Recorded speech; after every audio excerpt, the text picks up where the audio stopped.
Good afternoon to everyone. It's a pleasure to be back at the Government Summit. This is my fourth, and it's not difficult to see that it's evolved to a much grander stage in 2016. Not the UAE Government Summit, where it's an internal focus, how to provide innovation at the statewide level, if you will, with the Southern Emirates, but a much bigger global platform looking at some of the global challenges in 2016 and through the Sustainable Development Goals over the next 15 years. I had a brief conversation this morning with Her Excellency Sheikh Lubna Al-Qasimi, and she talked to me about this process of innovation driven here at the summit, but at the core has to be the advancement of the 15 SDGs. We can't let time pass, of course. That global effort cannot happen without advancement, of course, of clean technology today, but with a clear sight to the next 15 years and to the next quarter century. But unfortunately, as we found out in our discussions so far on the first day of the summit here, there's clearly no magic wand for implementation, but certainly there's different modes to success, how to make things work. How do you define innovation for the 21st century? Let me introduce first our two panelists to take on this challenge and discussion. First, His Excellency Saeed Tayer, the Managing Director and Chief Executive Officer of the Dubai Electricity and Water Authority. A nice warm round of applause for him, please. And Mr. Joe Kaeser, the President and Chief Executive Officer of Siemens. It's the German conglomerate with 350,000 employees and a market cap of about $80 billion. Very briefly, I'll give you a sense of our format. It's going to be a 20 to 25-minute discussion, question and answer. We'll try to allow for 5 to 10 minutes of questions from the floor. I just want to make sure that those microphones are prepared because we don't have a huge amount of time this afternoon. And make sure you put your hand up so I can clearly see you to prompt those questions from the floor if you have them. Thanks again for your warm welcome.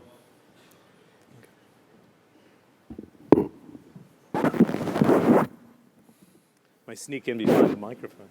Thanks. So first off, Your Excellency, it would be good to get your thoughts now and how we focus on the mandate set forward by His Highness the Prime Minister when he talks about innovation. Most people don't think that a water and power company can foster innovation, can live to the goals, because the goals are very high. Clean energy burning by 7% by the end of this decade, by 2020, 7%, 25% by 2030, and a whopping 75% defined as clean energy by 2050. Give us 2 or 3 concrete examples of how you're making that happen today with an innovative approach, and then we can get into afterwards the private-public partnerships. What's the road ahead here? Okay. From now till 2020, we already commissioned 13 megawatt and connected to the grid. And also next year, we will also commission another 200 megawatt. And presently, we have more than 800 megawatt tendering. By 2020, we'll have 7% of the clean energy. By 2030, we'll have 5,000 megawatt, and by 2050, we have about nearly 75%. Perfect. Is it all about the smart grid, in your view? The investments today are made to enhance the grid for efficiency, and I'm going to ask Joe Kaeser on the follow-up as well. You can't abandon fossil fuels, but it's about being smart with the tools you have today. Give us a sense of the investment in the smart grid that you're making. Yeah, actually, the smart grid, we have 5-year plan, investment of 7 billion dirham. The smart grid will improve our KPIs, especially the line loss and the customer minute loss. This is definitely this will improve the efficiency. Besides that, we have the CSP technology. I think we're going to award after nearly 3 years because presently it's very expensive. The unit cost is about 10 times than the PV technology. Okay. So from now until the next 5 years, we will see each year 200 megawatt we're going to take over because of the reliability of the PV. Second thing, because it is very cost effective to have BV at the initial stage. Great. Don't throw too many technical terms, but you said line loss was one of them. So it was 16.5 minutes a few years ago. Yeah. You brought that down to 3.5 minutes. Yeah, this is not the line loss, this is the customer minute loss. Yes, customer minute loss. The customer minute loss, it was 16 minutes presently in Dubai. 2014, actually, it was about 5 minutes. Presently, it's about 3.7. And what's your goal here in the next 3 or 4 years? Well, actually, we have, actually, we have one of our consultant, McKinsey. They advise us, you cannot make further improvement in this. But I told them, yes, we can, through the smart grid. Smart grid will give us a real-time restoration. Smart grid will reduce the line loss in the system. And the customer ultimately will be a happy customer. Good. Interesting. It's just a good time to bring in Joe Kaeser about, we're sitting in a land, Joe, as you know, with 60% of the proven oil reserves around the world. And we see this kind of push lower in prices to $30 to $35 a barrel. Is there a danger with the lower oil prices that we see today that the investment will be held back on clean technology as a result? Was there a danger that this takes place here in the near future as a result of what we're seeing today? What are your customers in the region suggesting? What is Dubai doing? What is the UAE doing overall? Well, first of all, hello everyone. Thank you for inviting me to this great conference. I'm really glad to be here, and the region has always been famous for thought leadership. And long before Paris, and long before, talking about a hydrocarbon-free 22nd century, the UAE and preferably Dubai has already been looking into the future, what needs to be done past UL. So this place knows how to deal with the future and also on strategic development. Having said that, and come back to your question, of course, the oil price has been coming down quite a lot, but demand has still been increasing. So the structural growth, first of all, is intact. Second, and the marginal barrel doesn't sit here, it sits in the United States, as we all know. So that's good for the region. Then secondly, on a tactical note, I do think that CapEx go down. On a strategic topic, though, I believe it's very important to understand if you want to be hydrocarbon-free by 2020, by 2100, the question is, how do we get there? And to get there is, today already getting the CO2 emission down by, for example, doing carbon capture for coal-fired power plants, by looking into energy efficiency, because every kilowatt hour you do not consume, we don't need to produce. So it's got to be an agenda on how to get to the 22nd century. And this is what the UAE has been very famous for thought leadership. So strategically, I don't think that there's a danger that the renewable energy is going to go down and the investment goes down. Tactically, we need to relook what we can do to bring the cost down for renewable energy, because at the end, it's got to be an economically feasible business case.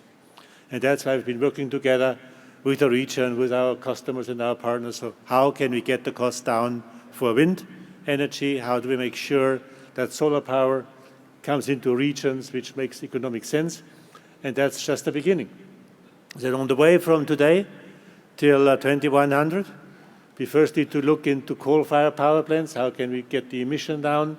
How do we enhance technology for supercritical steam turbines? Can do that.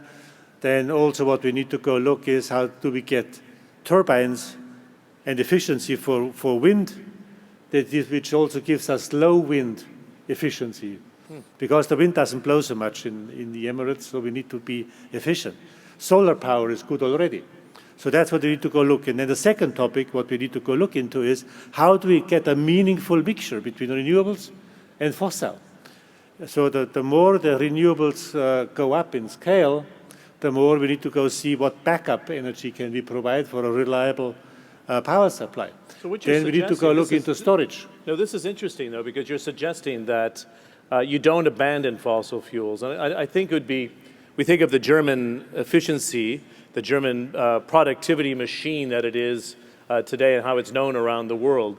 but when it comes to energy, you've often been very critical on the leap out of nuclear power and leaping away from fossil fuels. You mentioned coal, and I know His Excellency has a coal strategy. Some people would be very surprised at an innovation summit that you're still talking about this transition from fossil fuels to clean energy. Explain why it's essential in the German model, Joe. Well, if you look at Germany, I think that's something where we can clearly learn a lesson for future energy agendas. In Germany, the government decided we want to get out of nuclear, which I think is it can be a feasible and a meaningful decision because, nuclear waste cannot be stored in a meaningful way, so it is a matter of civilization. So they had a goal in mind. We want to go into renewable and we want to replace nuclear energy. So the goal was good. The vision was great. But then the execution was actually quite a bad experience. So Germany today has been spending about 500 billion euro on subsidies in order to get the energy right. Now think about this, 500 billion euro. If you had only taken 10% of it and had invested it into innovative ideas on how to get the efficiency up on wind, how to get the efficiency and the cost down on photovoltaics or concentrated solar power, we would have been by far better off. So the lesson learned is have a vision, like the Emirates have with 75% renewables by 2050, and then clearly understand and think, how do we get there? How do we make a meaningful, economically feasible case? By innovation in carbon capture, by looking into storage, by teaming up together and see what's the right energy mix in a certain region. And then also, and this is often forgotten, how do we get this energy to the people? How can we improve the efficiency? The net loss of energy. How can we make sure that the energy is available at the right point in time? Think about a windless night. What do you do with a windless night if you still need energy? So there's got to be a backup. How do we store energy? How we look into those type of matters. And this is exactly, I believe, one of the topics here on the summit. How can we make this innovation happen and not losing control on our own destiny of energy policy? Very interesting. You have coal in your mix, but you don't define it as dirty coal for sure. But coal is part of the mix here. Do you want to give us a sense of how you're utilizing coal and how you're making this transfer to solar energy in a very big investment of $14 billion till 2030? Yeah, let me start first about the Dubai view in respect of the energy sector. We look at the energy sector as a holistic view in order to optimize energy. There is a demand-side management where our main objective and strategy to reduce 30% by 2030. On the demand side? On the demand side through 9 programs, one of them district cooling and retrofit. We have more than 30,000 buildings we need to retrofit. And there are other like using treated water for district cooling. And also the green building will be a big part in this. So this is the efficiency side. This is the efficiency side. Regarding the supply side, we were able to produce during the financial crisis, our growth was 6 to 12%. We were able to produce 400 megawatt from efficiency without utilizing any fuel. Wow. And this is, I think, big result in terms of lower capex, and you will gain an operating cost on yearly basis because fuel here is very costly. And having, for example, fogging system or what you call it, evaporative cooling or thermal storage will improve your efficiency. Regarding your question regarding ultra supercritical, this is a unique one. It is not what you see all over the world. I think this is especially in terms of specification. You're talking about coal now, right? Coal, we're talking about the coal. In terms of the efficiency, combined cycle 50%. We're using the European standard in terms of environment. So the third thing is we can do CO2 capturing. Huh. And why we are going toward this strategy, it's a security of supply. This is the main reason. We will not depend on one side, but however, we will have fuel mix. We will have clean coal, we have nuclear, and we will have solar, as we mentioned, 75%, and also we will have, as I mentioned, the gas at the end. Perfect. It's interesting. Why don't you spend a moment here with the audience talking about your $14 billion investment into the solar park that's going to come on in a large way by 2030, but it's the largest single site worldwide. Yeah. So it makes sense. It's funny, 10 years ago, if we had this conversation, the region wasn't thinking about solar power because it had oil and gas, right? So tell me the strategy now. Okay, in terms of the strategy, as I mentioned that, initially we'll start with the PV panel. Second, we will start with the CSP. Then we will start with thermal storage. By the way, this 5,000 megawatt will reduce 6.5 million tons of CO2. Oh, right, the solar park in itself. The solar park itself. Wow. And this is the largest single site worldwide. Good. How did you decide to make a commitment at that sort of scale now? What were the drivers here? What was the conversation with His Highness Sheikh Mohammed bin Rashid about making such a sizable investment when you have an abundance of fossil fuels in the broader UAE? You know, we have Dubai integrated strategy. This is the first one. Second thing is the security of supply. We have to have fuel mix, and we shouldn't rely on one, fuel. For example, like the state, they have 50% coal, and the other they have nuclear, they have conventional type of power plant, they have the wind, they have the solar. Even in South Korea, they have 30% clean coal, they have renewable 30%, remaining they have different type of also fuel. So it's a matter of a strategy, it's a matter of security of supply is the main driver for this. Great. Joe, the last time we had a chance to meet face-to-face was in Sharm el-Sheikh at the Egyptian International Conference, and at the time you signed an $8 billion agreement with Egypt to bring on power supplies as they reform the economy and demand starts to rise there. How does that structure working? And give us a sense of the mixed technology here, a mixture of fossil fuels to clean technology and that integration.